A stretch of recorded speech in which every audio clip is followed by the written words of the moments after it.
Hi, we're Shannon and Jerry Arner. And our dog, Betty White. Your hosts of the Arner Adventures podcast. Could we have named it something more creative? Probably. But it's the name of our blog. It's our last name. We're on an adventure. Yada, yada, yada.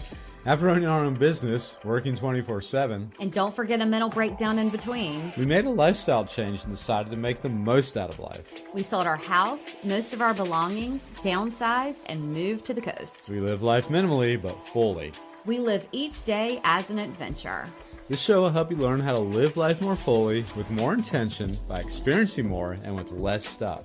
We'll talk about our own experiences, interview others who have much to share by creating a spark in our lives. Some days we'll share real-life ongoings of what we're going through, and others will talk about our favorite flavor of waffle. Come join our adventure. It's the Arner Adventures Podcast. Well, hello, everyone. I'm Shannon. And I'm Jerry. Betty White. She does not have her own microphone yet. We've got to work on that. But she's sitting in a sunspot here with us. And we are back for episode 71 of the Arner Adventures Podcast. Yes, sirree. And today we have a Spark in Our Lives episode with a true spark. You'll agree once we start the conversation. But before we get to her, we would love to ask if you could be a spark in our lives and give us a 5-star review or rating. You have no idea what it means for us to see those. It really lights us up. It really does. It really does light us up, Jer. I'm glad that was the way you described it, because you're so right. It does. And they always seem to come at just the right time, don't they? Well, yeah. And we tend to see them in the morning a lot too, when we're going through things and they've come through at some point. Mm-hmm. And it's a good way to start your day. Yeah. That's for sure. And I will say, I know over on Spotify, I listen to my podcast in Spotify. So I know you can't actually say anything, like type anything out, but many of you are going through and giving us the 5 stars. And really, thank you so much. We see it. I was going to say we hear you, but figuratively, we hear you. And so we are very, very appreciative. And let's just clarify, if you're listening to this, you're already a spark in our lives. We'd love your support in that way. If you could also bonus, am I asking for too much here? Oh, no. Okay. No. If you could please subscribe to the podcast, both of those things, the subscribing, the reviews and ratings, they help serve us up to people like you who may be interested in content like this. Oh, and the momentum, that's our word right now. And just the momentum of building and building with more people is just does our heart good. You know what I'm saying? It really does. Yeah. Well, look, today's guest, wow. If I had the royalty rights or the ability to do it, this is where I would put in Post Malone's wow. Right? The song would go really well here. Miss Jacqui. I mean, she was and is a firecracker, right? Oh, yeah, indeed. She was just a positive energy, like right up there with anybody we've talked to. Mm-hmm. Yeah. Jacqui Pugh is our guest, and what an interesting guest she was, man. So much light. She talks about how to light your own fire. So let's just get into it. Before we do that, then we could insert the Doors song there. Oh, I mean, yeah. What? We got so much music in this one. I wish we wouldn't get in trouble if we did that. But right. Okay, you all get it. It's going to be a wow factor, some lighting our fires. Let's just get into it. Yeah, let's do it. Well, you are just going to love our guest today. Our guest is Jacqui Pugh. Jacqui is a master practitioner of neuro-linguistic programming and a certified life and emotional intelligence coach, with an emphasis on singles, helping people all around the world use their old flame to light their new fire. Talk about a spark in our lives. Right. Through humor, knowledge, and experience, she guides her clients through uncovering blocks and ineffective life patterns that have been holding them back, followed by introducing massive actions in order to activate major desired life changes. We love that Jacqui is a mental health advocate. She has spoken at multiple summits around the nation, and she's been featured on Fox, multiple podcasts, and various summits. Fun fact, Jacqui holds the title of United States of America's Miss Illinois 2019. Jacqui, thank you so much for being here. Thank you for having me. I was like, what's the fun fact? I forgot that was in there. I think that is so exciting. And so, I think that's a fun fact. That Right? is fun. Mm-hmm. How can it not be? Right. Yeah. Before we get into it, we like to sort of paint a picture for our listeners to know, where are you coming to us from? Chicago. What our audience does not see is that you've got a very cozy background with like your twinkle lights, and it's just very cozy. It makes me kind of want to grab a warm blanket and just I have cozy up. the cat on my feet. I have the cozy blanket. And when you're like, oh, we like to do it so we stay warm and cozy, I'm like, this is my type of vibe. Like, we're going to. Oh, that's so great. Okay. Well, we love that. We figured, Miss Illinois, but, you might not still be there. So, especially after COVID, a lot of people left where they were. So we just wanted to get a mental picture. Yeah, that is where actually it's a funny story, because I was not living in Illinois when I became Ms. Illinois 2019. I lived all over the country. Like, I just came back home, and it was because of my sash that I ended up back in Illinois. It's a fun. Okay. It's super interesting how the world works. It really Yeah. is. So I guess that's not a maybe a requirement that you have an address there, or were you able to use? I work remote, so Okay. So I was primarily in Denver, but I'm from Illinois. I'm from Chicago, so Okay. I still had like my space in Chicago as well. But at the time, I was primarily in Denver. Perfect. Okay. Okay. Well, first, before we get into anything, and this may just be ignorance on our end, but what is neuro-linguistic programming, and what makes you a neuro-linguistic programmer? It's a mouthful. That's what it is. Yeah. It's a mouthful. Have you guys ever heard of Tony Robbins? Yep. Yep. Okay, so Tony Robbins, he's huge into NLP. I actually didn't even know that until last year. But we do very similar work with our clients. We're just obviously on different scales right now. But neuro-linguistic programming is one of my favorite things. It pays attention to the words that we speak. It pays attention to body language. It pays attention to like all the little nuances that you wouldn't normally pay attention to. And when you do, the way that you can start changing your life is mind-blowing. It's mind-blowing, because whatever phrase, whatever sentence we have going on in our brain, whatever belief that we have about something, all our brain cares about is living or dying. That's it. Or I should say our ego. Our ego is not a bad thing. Our ego is there to protect us, and it only cares about living or dying. And so when you hear of those people who always have to, quote unquote, be right, they're so egotistical. They always have to be right. But really, it's just that there's a part of their brain that more than likely went through some type of trauma. And the more that they can be right, the more that they feel safe. And the outcome is, I've been here before. I'm right. The belief in my head is right, whether it's how I want to feel or not. And I'm not going to die. That's it. That's all that it cares about. So it's important to pay attention to the sentences going on in our minds, because our brain's going to go out there and it's going to look for evidence to prove whatever that is true. I'm not lovable. I'm not good enough. I'm not in shape enough. I'm not attractive enough. Where's evidence to prove that true? So we really, really look at the language. And then in terms of actually rewiring our brains, I do a lot of visualization type of techniques. Some people have been going to therapy I have clients literally who've been going to therapy for 25 years. And in week 5, they're like, I had no idea I could ever feel this way. No idea. Wow. Mm-hmm. That's really interesting. We were watching this documentary. Is it Stutz? Stutz. Stutz. Yeah, he wrote a book called The Tools, but he's I think he's a psychologist or a therapist or whatever. Yep. But anyway, he was saying that so many people go into therapy and they are there for years and years, and they're not able to walk away with something that actually helps them. And I, by no means, I'm not downing therapy, but what I am saying is that people need tools. They need something to walk away with. And this sounds like it's right with that mode of thinking, is that, okay, you're going to have tools to implement to change the way that your brain is working. Exactly. And I think you nailed it on the head. And I'm not putting therapy down either, because I've done therapy myself. Yeah.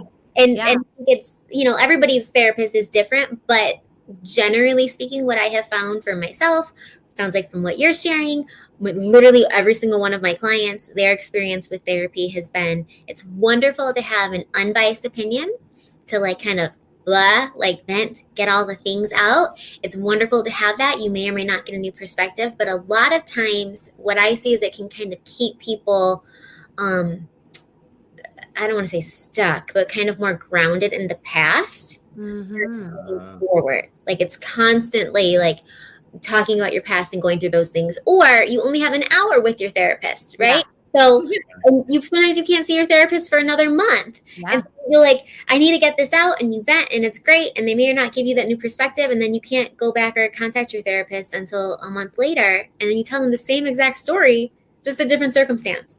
Yeah. Right? The pattern stays. And with coaching, at least the way that I do it in my private practice and in my group program is we're going to look at that past. And it's not going to be fun. It's going to be the least amount of fun that you have. And it's a part of the program where everybody's like, I'm sorry, you want me to do what? Like, just trust me. Like, just trust me. And I've never, ever, ever not had one person come back and not say thank you. I feel so much lighter. So we are going to tackle that past, but we're not going to relive it. And then we immediately are like, okay, why are we operating the way that we're operating? What are we going to do about it? Here's some tools for it. And we have constant contact, constant communication. And most of my clients do it in a group, so there's other people going through it with them. So 24/7, there's usually somebody to reach out to so that you can nip that pattern in the butt versus going down the spiral, and now I'm going to talk about it later. Like, I don't want to hear you talk about the same thing next week. I want to hear something. It worked or it didn't work. Like, if it didn't work, let's find something else. At what point did you, and I know that you focus a lot on helping singles and people, moving through whatever difficulties they have with that and life changes and all that. But what was there a catalyst of something that made you want to help people with relationships with themselves or outside? Like what sort of guided you to the path that you're on? What's a phrase? Those who can't do teach, right? I went through so many heartbreaks, like breakup wise. And it was the same type of relationship that I was in over and over and over. And then I had moved to Denver, like I had mentioned, and it was the same stuff there. And then I was at the time doing real estate full time, and I hated it. There's nothing wrong with real estate. I was good at it because I cared about people. But I did not have this desire to wake up and go buy or sell houses to somebody. I knew that I wanted to be a coach. And then all these other things coming from society and family and what they think you should do with your life. I found myself in a place where I literally could not get out of bed for 2 months. I didn't work for 2 months. I like the idea of having to do something that did not light me up. I was abandoning myself. I couldn't bring myself to do it. And then one day I finally made it to the couch and I sat there and I was like, what is the common denominator? And all of the unfulfillment in my life and my families, my romantic relationships and money and career and friends and the amount of fun that I'm having, my stress, like what's the common denominator? Because when I figure it out, I'm going to blame it so hard. Like I could not wait. And then I figured it out. And I was like, it's me. Yeah. How could it be me? And then I was dumb to myself for about maybe 5 minutes. And then I had a realization. It was like, if I'm the common denominator in all the unfulfillment in my life, then that means I actually have the power to change it. I'm not waiting for the boss to change or the job to change or the friends to change or the guys to change or the family to change. Like I'm not waiting for any of those things to change. I get to change it. And when the student is ready, the teacher appears. And my life coach launched on Facebook, hey, here's this group self-development program that I'm doing. And I got tingles all over my body. It's like, I don't know how much it costs. I don't know how I'm going to pay for it, but I know that's my way out. That's my way out of how I'm feeling. And so I didn't have a savings. I wasn't working for 2 months. I found a way out of no way. And it was $5,000. I signed up. I did the damn thing. I committed like that was my job. And I changed my whole life from the inside out. And I've healed relationships. I've let relationships fall off maybe that I used to chase. Yeah. I have more space for healthier, more meaningful relationships in my life. The people that I'm attracted to now romantically is different. I've healed from past breakups that were just kind of like paralyzing me and keeping me in those patterns. I worked through family dynamics and I felt internally free and fulfilled. This episode is brought to you by Southern Oak Artisan. Southern Oak Artisan makes 100% natural soy candles that are not only aesthetically pleasing, but are safe to breathe, since they are made with non-toxic ingredients, and they're not overwhelming like other candles you may be used to. Between morning brew, lemon bake, lavender, there's just so many scents to choose from. Southern Oak Artisan 100% natural soy candles are handmade in our home state here in North Carolina, but lucky you, they ship all over the U.S. Yes, lucky indeed. Head over to arneradventures.com/Southern Oak Artisan, where you can grab our discount code and link to save on your soy candle purchase. That's arneradventures.com/Southern Oak Artisan. It's also in the show notes. And now back to the show. No matter what my life looked like on the outside. And I was like, I need to give this to other people. Like, they don't teach you this in school, and people need this. Like, it is go time. Right. They don't teach so much of what we need to deal with in school. And I wish that they did. I feel like, my mom used to always say and my mom raised my brother and I on her own. And so she was very wanting to instill all these things in me, and not so much my brother because he was a guy and, whatever. But I remember she used to always say to me, the person you end up being with should be an addition to your life, not your life. But I think we also, you have to believe that, and you have to change what's in here. And so I wish that I would have met you and your program years ago before, well, of course, before I met Jerry, but you got a good one though. So I think, yeah, but I do think that when you said, that's why we were chuckling when you said the common denominator, I think we say that a lot about things. If we're complaining, this always happens. It's like, wait, what's the common denominator? And we almost always go, oh, it's me. Yeah. We've figured that out more and more. Yeah, we have. So you got into coaching, and I love that. And it also goes into what we always talk about with the worst thing ever is having someone who, quote unquote, is trying to help you, who hasn't been through what you've been through. Mm-hmm. And so hearing that, not that I'm happy you went through it, but hearing that you went through it. And now when you are coaching other people, you're able to empathize in a way to say, no, I've been through this shit. I know exactly what you're going through. So now let's deal with it. I'd much rather deal with someone who's dealt with hardships than not, So when you say teaching, not doing, but you've been through it. I've been through it. Mm-hmm. At the time, I didn't know how to have a healthy relationship, right? And so I wanted to learn. Like, I wanted somebody to teach me, and then I wanted to teach people. But now I have figured that out. Like 50% of my single clients have now found loving, healthy, reciprocal relationships. My married clients have improved their relationships. The people who were dating are now married or engaged. And some people broke up because they realized, what am I doing? This person is with me. So it can go that way. It can go that way as well.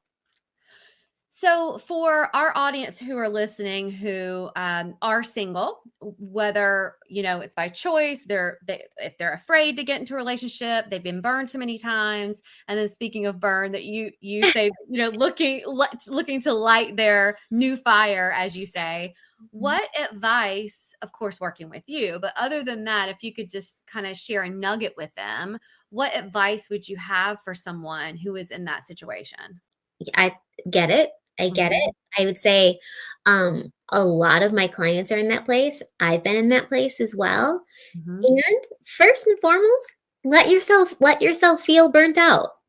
Like, let yourself take that time off. I took 18 months straight of not dating to just reconnect to myself, figure out, who the heck am I? Why am I attracted to these type of people? Right? If you're feeling burnt out and you're having the same type of patterns over and over and over, that might be something juicy for you to sit down and look at, like me.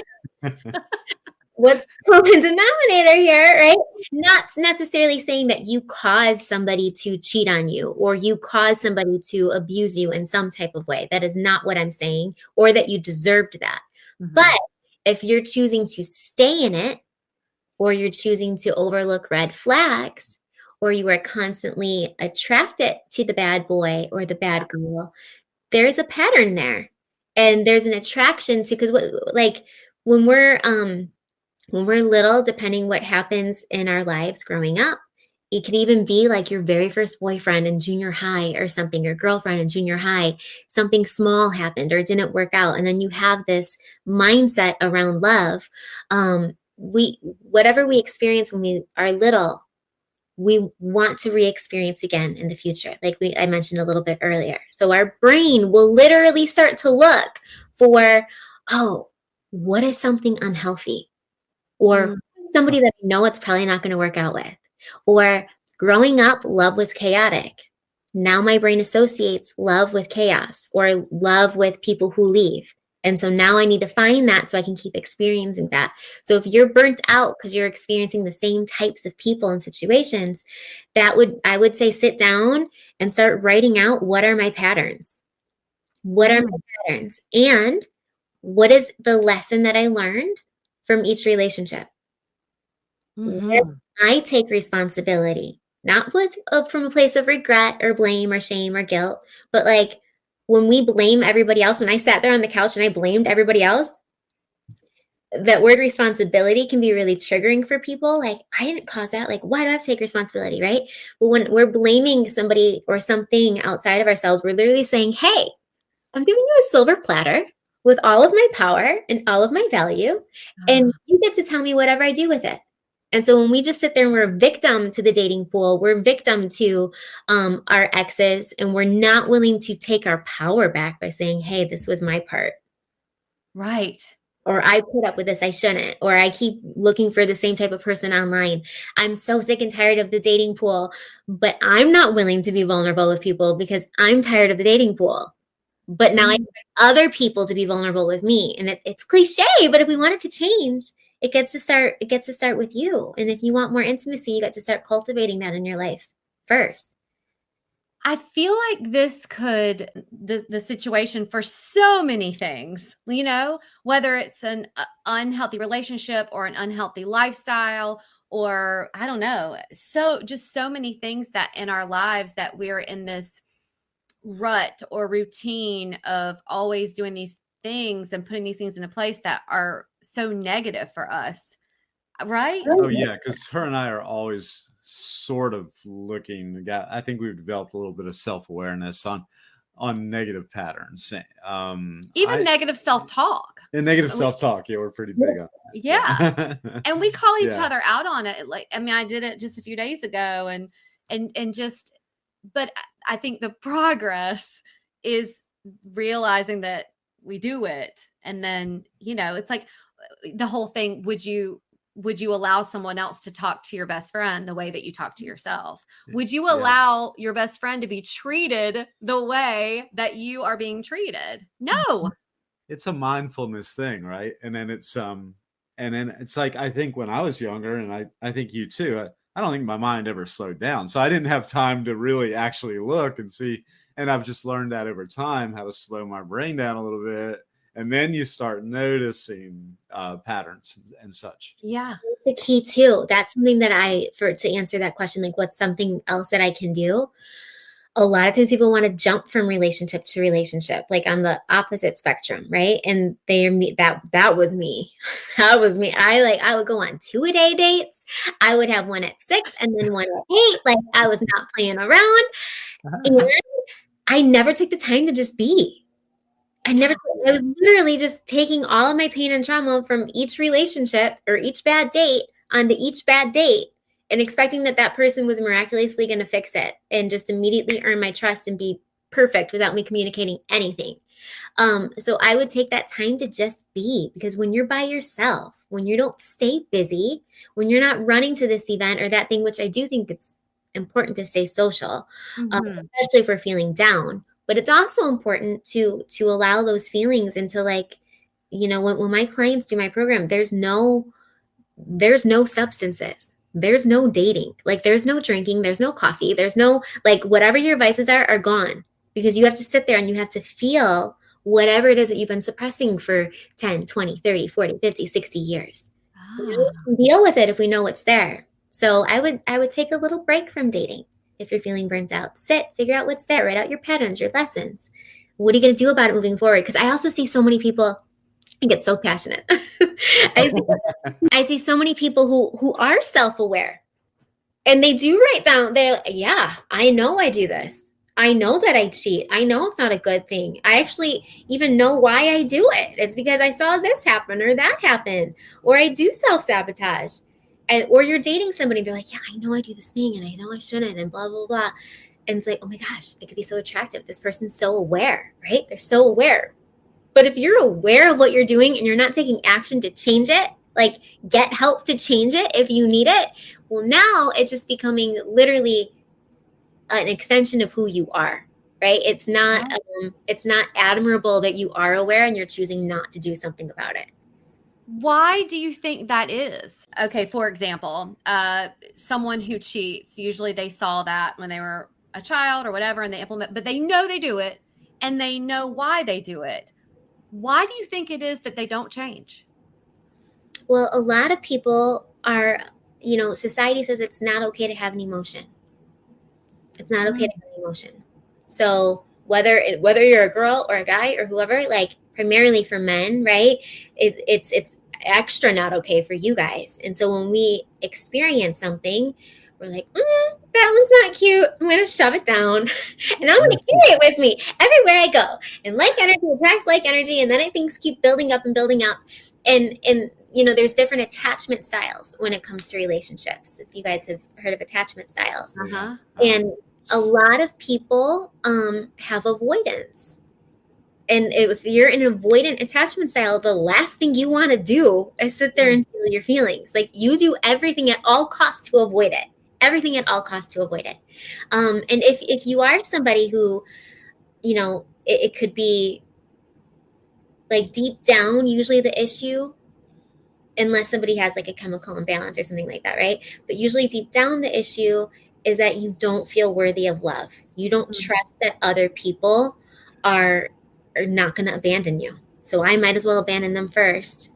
Right. Or I need more attention. I didn't get enough from other people. And what if my partner doesn't give it to me, or they're not giving me enough? So I'm going to go get it from someplace else, or I'm going to self-sabotage. It comes from like a really, really deep, wounded place typically. And it's, I wouldn't know how to navigate that on my own. Yeah. I didn't know how to navigate that on my own. Even if I was aware, I needed help with that. And that's okay. And I think that there's a stigma around mental health, right?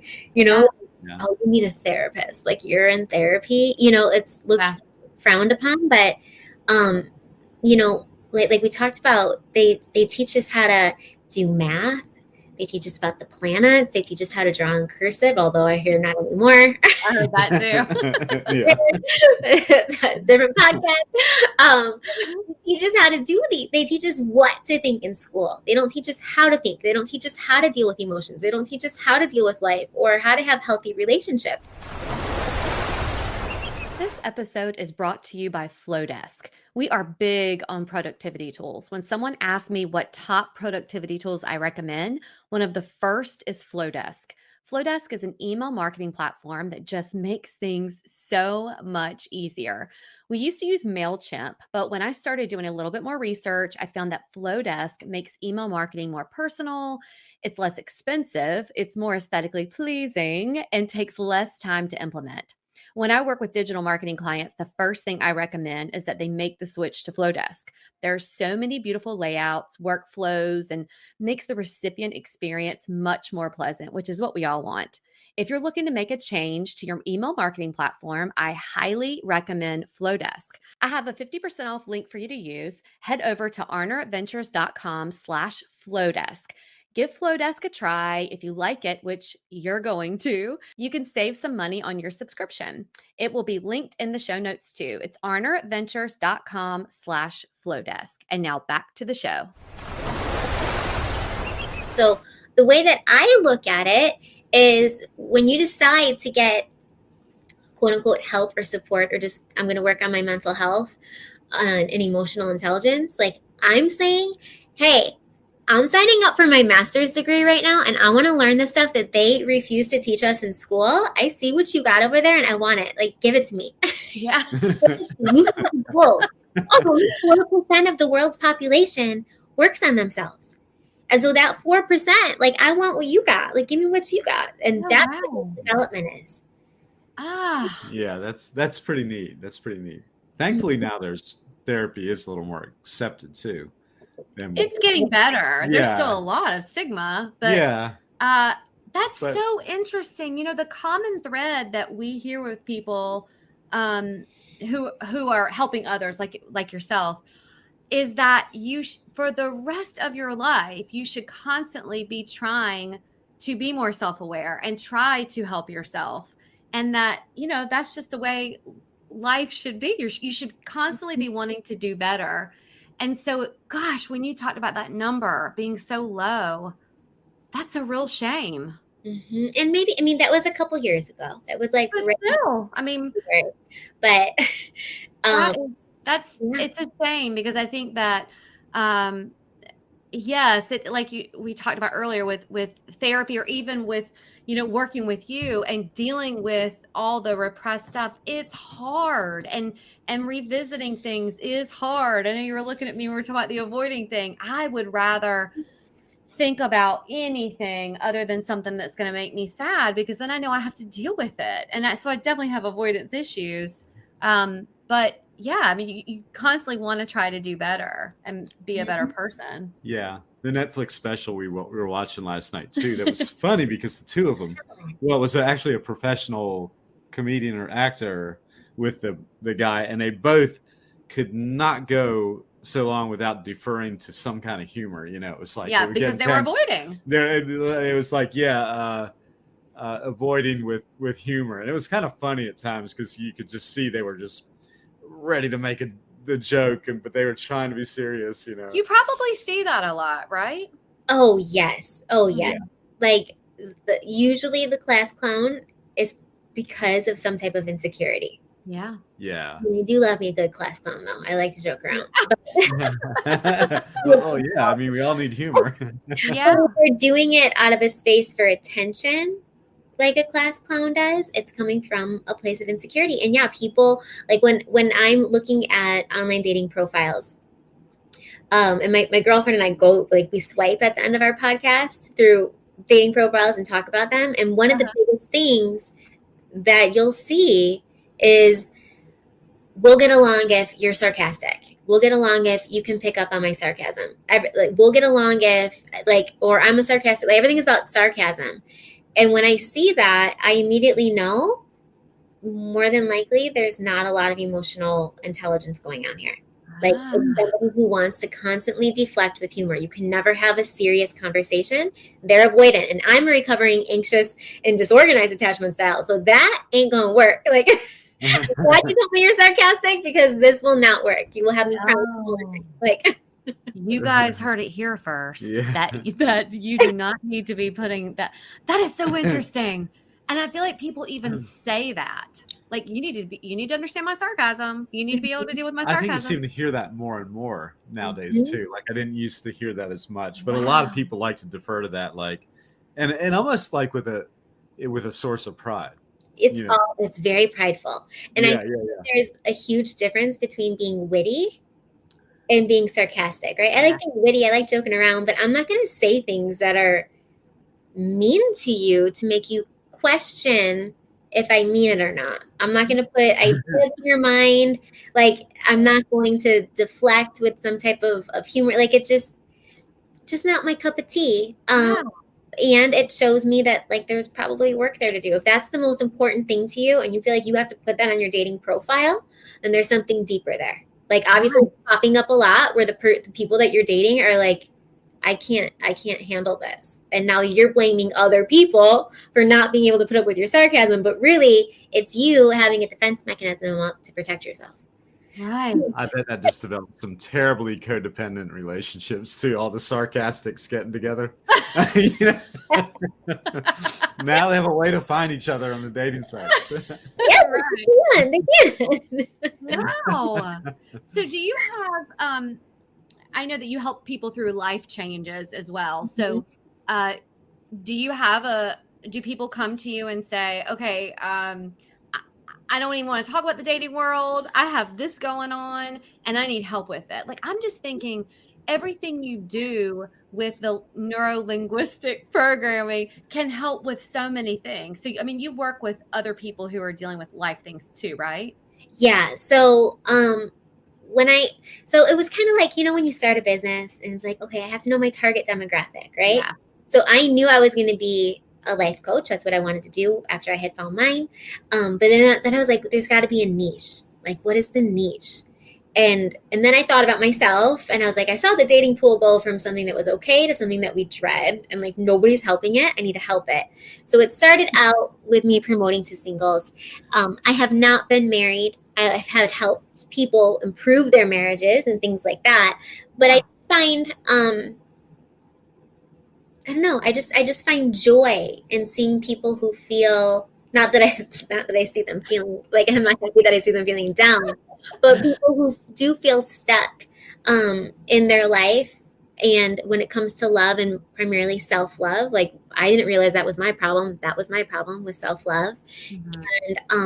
And seeing them create a life that they love, that they feel fulfilled in, that just brings me so much joy.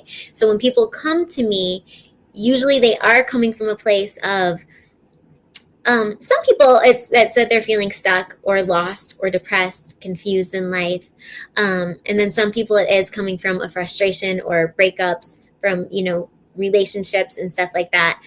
But at the end of the program, what they end up getting is literally full life transformation. We hit every single part of their life gets touched on, from health to fitness to family to friends to fun to finances. Like most people end up making more money or starting their own business or getting their dream job. Like all the areas of their life change, but it's because we're focusing on their internal world, and just naturally their external world changes. Right. It's a very holistic approach where, where it's like a plate and they all fit. And once you fix the core of yourself, all the rest of it sort of falls into place. That makes sense. It's kind of sneaky, like it's sneaky in a way, because it's like they think that they're coming, like, well, they don't think, but they're coming because they're like frustrated in one area of their life. But I know at the end of this, like every area of your life is going to be different, but it's a way to get your foot in the door to start working on yourself to make those changes. Like so many people ask me, Jacqui, how do you deal with it? Like, how do you feel like hearing people's stories? Don't you hear a lot of sad stuff all day long? Don't you see people crying and sobbing? And I'm like, yeah, I do. And I'm a very empathetic person as well. And I was a little bit worried about that right before I started coaching, but because I've been there, when they I'm literally a cheerleader. I'll just sit and be like, hey, I'm gonna keep crying. Get it out. Because I know where they're going. I can see the light. I know what's on the other side. I've been there. I've been through it. We're gonna get you here, but this is part of it. So, but that's what leads them to success in all the areas. That's such a healthy thing, compassion fatigue. We had a business in the pet industry before we changed our whole life, and but we did not handle it well. Like we didn't, years of these beings you love so much, and then they're gone, and we never processed it, we never dealt with it. And so there's so much compassion in that world. And then when you're helping others, period, any being, and you're helping, there's so much compassion and empathy when you're doing it the right way. But you have to have, now looking back, you have to have either a way that you're taking care of yourself or working with someone like you. And I'm just thinking things could have been so different. But I mean, they work out the way they need to work out for us. They did, but we stopped when we did, but we were burned out from the compassion and all of that we put forth. So I'm glad to hear you say that, you're able to look at it and go, okay, but there's a brighter side, and I know that they're getting there, and I'm going to get them there. So many times I think that you when you're in it too, you don't see that there's a bright side, and you need someone to lead you there. Yeah, I didn't. Like I needed like that one person. My coach was that one person that he always believed in me, and just know, even now to this day, and I always stay in coaching, but I'm in like a tiny little mini program of his now. Just knowing that I'm going to be in his energy and his vortex, like that's all that I need.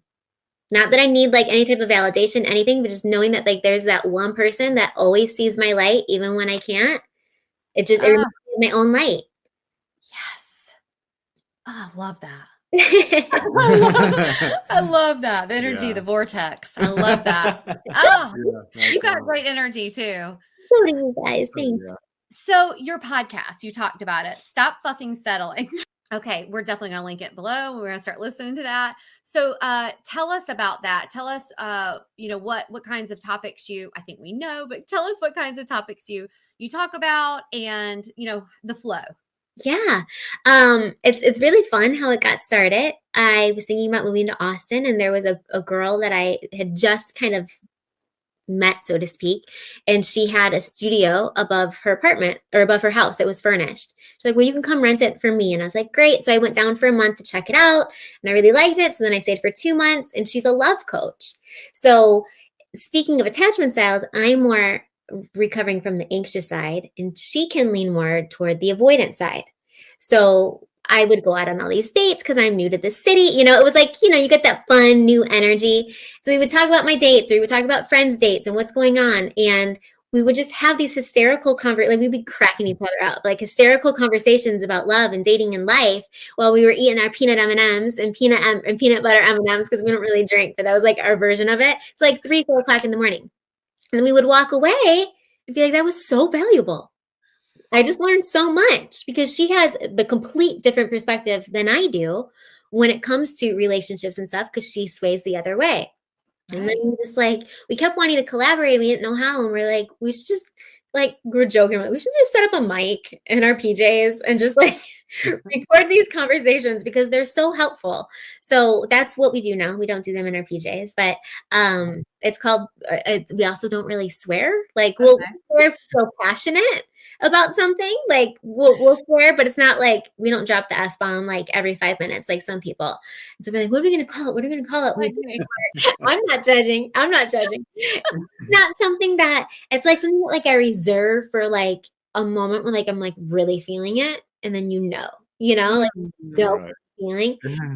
So we're playing with all the words, and we're stop settling, unsettling, all these things. And we're stop fucking settling. That's what we want to shake our clients. They stop fucking settling. Go do something else. Stop fucking settling for these things that are not fulfilling you. And we're ooh, can we have the word fuck? It's kind of our edge. We don't know. We don't know if we want that. We're because it's our edge. We have to do it. So it's called Stop Fucking Settling. We say the shit your friends won't say with the relationship with Jacqui and Erica. So just put all of them in there, all the swears in there. And then you're clean the rest of the time. No. And then we just it's just how we're talking in here. We started two girls talking, because we thought we're it's really important for people to see, because you do see Tony Robbins, you do see all these huge names and the highlight reels and in front of all these people. And a lot of people on Instagram are I'm a self-development guru and all these things, and they only show the highlight reel. Yep. Then you think that their life is perfect, and then you're working on yourself and you're having breakdowns and sobbing, and you're well, they have all this going on, and that's not real. That's not real. It's not. Yeah. You can never attain that. So you're always going to feel like a failure if you're working in somebody's presence like that, in my opinion. Yeah. So I will cry sometimes on Instagram. So I don't force myself if I'm going through something. I'll let people see me cry. And we're people need to see that we are coaches. We know what we're talking about. We help people through these things, and we're still real people. Yeah. So we talk about anything from life to love to relationships to birthdays. The world is our oyster on the podcast, but we always bring it back to some type of lesson that you can learn from it. And it's fun. It's super fun. And we always swipe on people at the end so you can hear about dating. I love that. I'm so nosy. I'm going to want to go and do that. This episode is brought to you by Dan. If you're a longtime listener, you've probably heard us tell you before that about 2 to 3 CBD brands reach out to us every week. It wasn't until we started digging into the research that we learned CBD isn't always CBD, and they're not all the same. Dan Hempworks makes organic hemp flower infusions. Dan's products support our daily routine by helping to manage daily stress, promote healthy sleep, provide caffeine-free energy, and recover from activity-related stiffness and soreness. They also have CBD hemp flower infusion specifically designed for pets, which is great for Betty White. She uses it every day. Head over to arnerventures.com/danadan-hempworks to grab our amazing discount code and link. That's arnerventures.com/danadan or hyphen hempworks. It's also in the show notes. Now back to the show. That's funny. Okay, and then your book, is it finished? It's finished, and now I'm editing it. And it's called Sometimes It Takes a Breakup. Mm-hmm. I love that. I mean, I just think that sort of epitomizes everything that you've talked about with helping other people. Is that sometimes it takes a breakup, sometimes it takes a breakdown. You know, your life inspired you to write it. Are you putting in there nuggets and things that that you coach people with, or kind of what's the synopsis? Yeah. So each chapter is a different lesson that I learned in love. And so I share like my own personal heartbreak story or pattern or whatever it is. And then I have questions for the reader to ask themselves so that they don't repeat what I did. And it was only about romantic breakups, honestly, it's been written for since 2018. It's been written for a very long time, but it also hasn't felt like fully complete. And then the pandemic happened. Mm-hmm. And then my wheels started spinning, and I'm like, oh, because it's not just a romantic breakup. Like what happened to me in my personal life, 2019, I lost everything, even my health, everything I lost. I had to give it all up. I had no choice. God was like, not today. You are going back to Illinois. And as I laid there in my bed with my social circle being gone, my privacy being gone, my freedom, so to speak, being gone, my presence on social media being gone, my ambition being gone, my house being gone, my car was only 5 years old and suddenly had to go to the shop for 45 days. And then the pandemic hit. Literally every single area of my life was a breakup. And then I started recognizing that the whole world was going through a breakup. Yeah. Right? And so many not so great things happened, but so many great things happened. I know a lot of avoidant people who finally sat down and self-reflected and grew from it. And so I'm like, I think maybe the book needs to be edited a little bit to encompass all of life's breakups, not just romantic. So that's what I'm working through on it right now. I'm curious, were you Miss Illinois during that? At the end of it, yeah. Wow. Yeah. And it was not the one on TV. There's multiple pageants. So yeah. Coming one. But yeah. Mm-hmm. That's a lot. Yeah. I mean, even having the really good, the title and the sash and all that's still a lot. Mm-hmm. Oh. It's when I don't mean to be unkind, or I don't know what word I'm looking for by bringing her up and not knowing her name, but the pageant girl that jumped off from North Carolina. Yeah, she was from there. Yeah, I felt really passionate about that because I'm I even beauty queens can feel like that. Whoever's listening and you feel depressed and things like that, it's okay. It's normal. And it's important to remember that, we talked about in the beginning of the podcast, feelings are just they're emotions, and emotions are just energy in motion. And they're meant to come through, and we experience them and they pass. But when they come through and we're like, I don't want to feel depressed.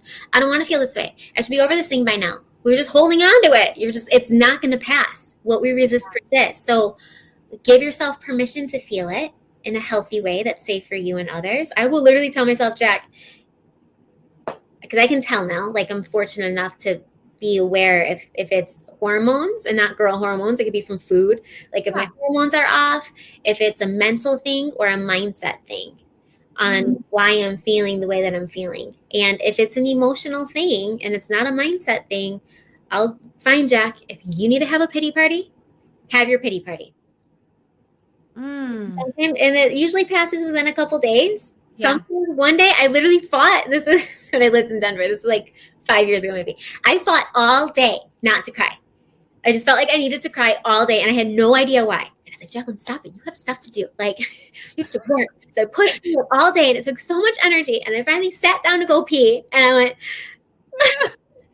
and like half a tear came out. And I was like, that's it? Like, I felt fine. Like, that's what I've been holding in all day. Like, I spent so much time and energy not to do that. Like, that's stupid. So it was like, just feel it. It's just, you're right. You're so right. Oh, so I want to make sure that we talk about this really quick. Is your programs, and I saw that like you offer retreats, like, and the soul party. So can you tell us about? Are you still doing the retreats? Do you have anything coming up? And then the soul party. I want to know about that. Okay, so retreats.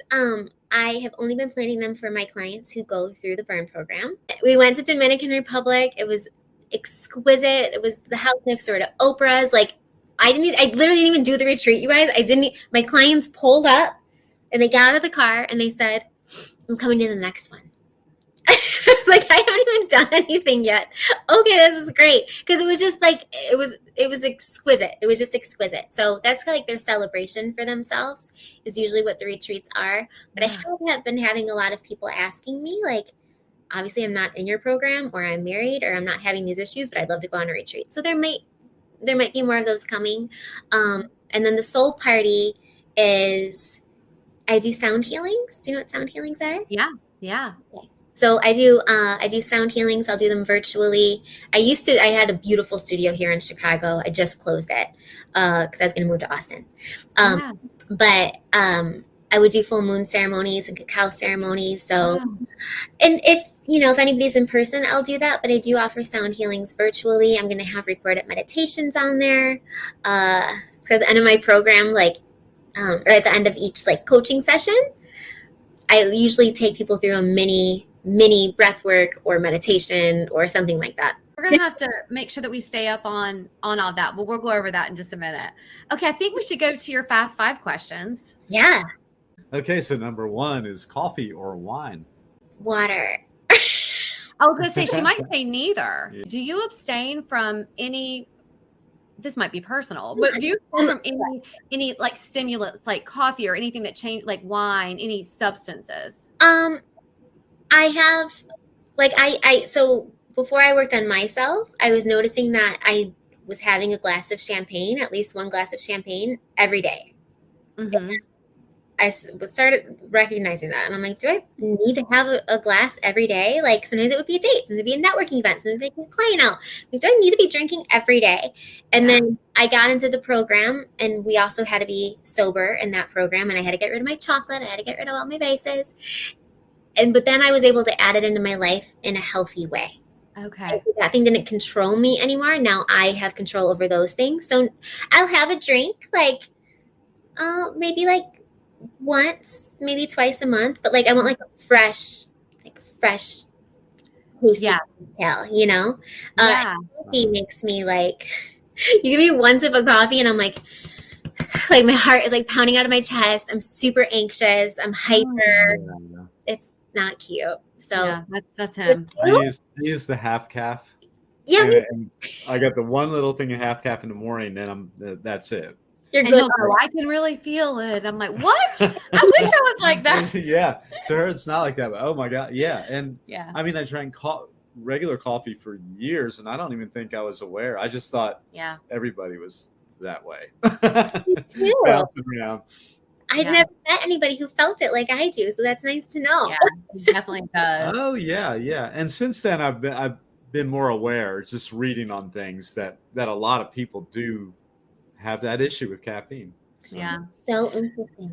So number 2, go to a party or host a party? I like doing both. Okay. Going to a party, because then I can just go home and relax and not have to clean up. Yeah, I agree. All right, number 3, a run or relaxing in a hammock? Relaxing in a hammock. Okay. Number 4, Stay up late or get up early? I will stay up till 5 o'clock in the morning if I could. Like such a night owl. Such a night owl that I had, like, that was part of the reason why I was getting so burnt out and I had to go back to Chicago, was because I could just all night. I could just be up all night. That's when I get creative. Yeah. Yeah. Yeah. Well, I'll tell you, I embrace this. Do you know who Scout Sobel is? Mm-mm. So Scout Sobel is, she wrote a book called The Emotional Entrepreneur. She is very open about that she lives with bipolar disorder. And she has taken her mindset to where, and I love it because I'm very anxious as well. And, you know, we could get into that a whole other podcast, but she made me feel better about, now look, I let me just preface it with mania, yes, can be unhealthy. And I'm not saying that if you're manic, you shouldn't seek help. You definitely should. But when you're having episodes where you can't sleep, or if you're recognizing you've got just a lot of energy, maybe on the little mania side, for me, she was talking about what she started doing was using that and saying, okay, I'm going to go and be creative during that time. And I'm going to use it to my advantage in a healthy way. Like, I mean, I'm not talking about nights and nights, but so I now, if I have, and I do have some issues sometimes with sleeping, I'll wake up in the middle of the night. I do not lay there and go, please fall asleep, please. I'll just get up. I'm like, all right, I'm going to be creative. I'm going to use this time that I need to use my creative outlet. And it works really well for me. It doesn't happen all the time, but when I changed that mindset after talking to her, I was like, okay, I'm going to embrace it. I love that. I love that. You know, I even wanted to write another little book about that. Because I mean, there's all the things about, you know, the 5 a.m. club or the 4 a.m., whatever it's, I'm not a morning person, so I don't even know what the name of the club is. But there's all these books about how you have to get up early in order to be a successful person in life. Because the early bird gets the worm. But then I'm like, but then there are people like us, right? Where I'm also working when other people aren't working. Yeah.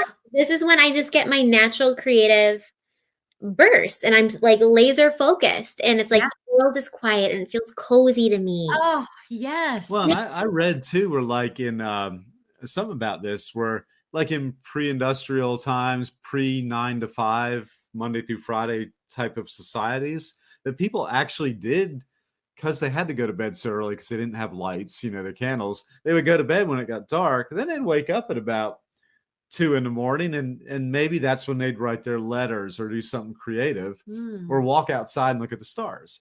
And then that was actually somewhat common in ancient times. And then go back to bed, and then you wake up when the sun rises, you know. Huh. Yeah. I think we should all get on that. I'm liking it. Yeah. Right. Number 5, and the most probing question of all, saved for last: ketchup or mustard? Ketchup. Okay. Yeah. We said that we're going to take a diagram one day and put everybody who says ketchup and everybody who says mustard. We don't ask the same questions of everybody, but we ask that question of almost everybody, I think. Oh yeah, pretty much. And then sometimes it's quick and simple like yours.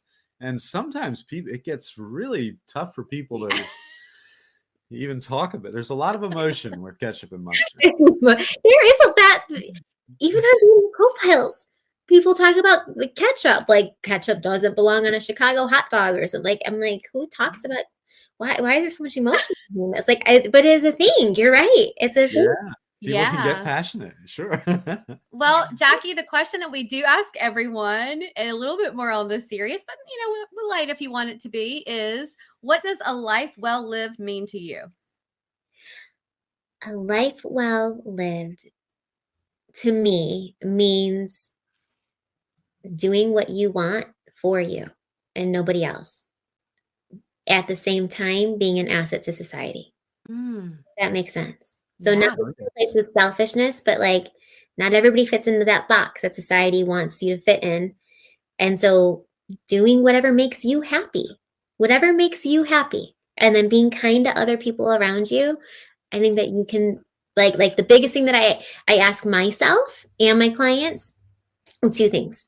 One is if you don't ask, you'll never know. So ask the hot stranger out, like ask for your dream job. Worst case scenario, the answer is no, and you're in the same exact spot. Best case scenario, you got your dream job and a hot date. Like there's nothing to lose, nothing to lose.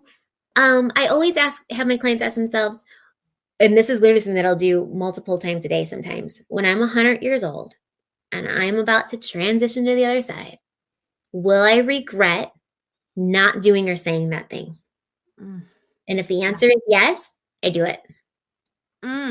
Giving an apology, whether it's reaching out to somebody, whether it's sending a scary email to collaborate with somebody, whether it is going for the job or the date or whatever, I do it because I don't want to lay there and ever wonder, what if in my life?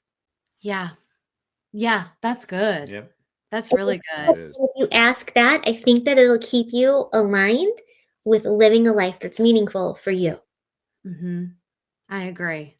I totally agree. Oh, I do too. Yeah. I like that a lot. Yeah. Well, Jacqui, please tell our audience where they can find you, get connected with you, all of your offerings, find out when they're coming up, because we're going to get on it.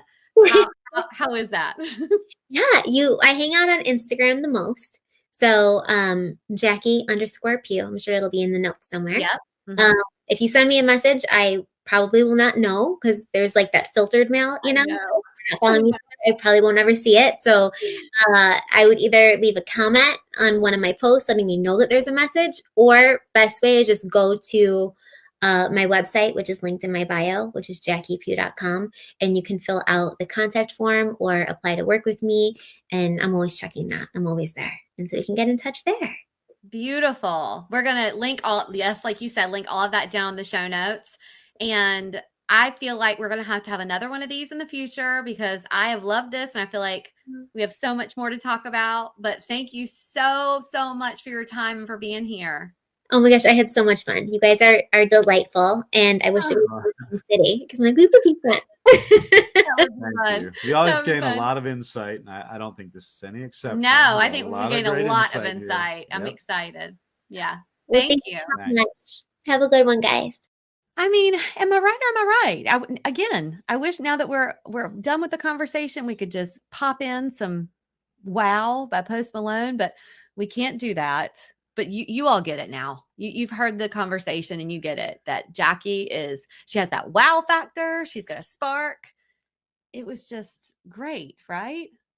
Well, yeah, it really was. And the story of how everything she does came about was really inspiring. She took some lemons and she made lemonade, and yeah. And she's just churning out the lemonade like it's nobody's business right now.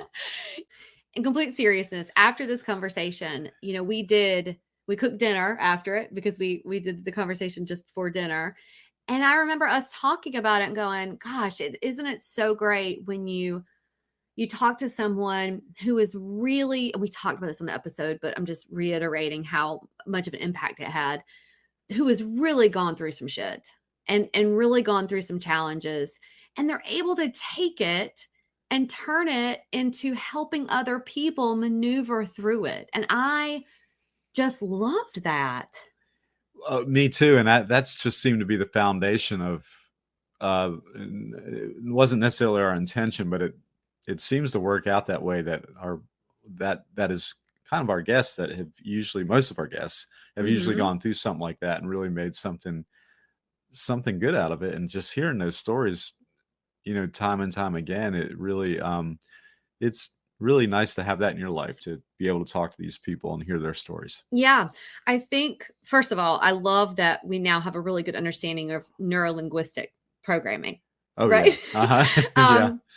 Also, if I was a single, male or female, I would listen to her podcast. I'm going to listen to it anyway, because I think it's going to be really funny, but her podcast, Stop Fucking Settling, I would listen to it just because of what she was talking about, where at the end they swipe through the dating apps to talk about what these people are doing wrong on their profiles, or, Oh yeah. And I also thought it was really funny about the sarcasm, and when people are sarcastic, what they're really covering up. I thought that was really interesting too. And how that's, it almost seems like that's more accepted now, like, or like not as a a bad trait or something. And I think I was telling her like, these people, they probably meet and then they become very codependent because they think, oh, wow, now we're just going to be so sarcastic together. And that's going to be the foundation of our relationship. What a terrible relationship. I mean, maybe for them it would work, but I would not want to be a part of it. I would not want to be around them. Can you imagine? It's like a Saturday Night Live skit.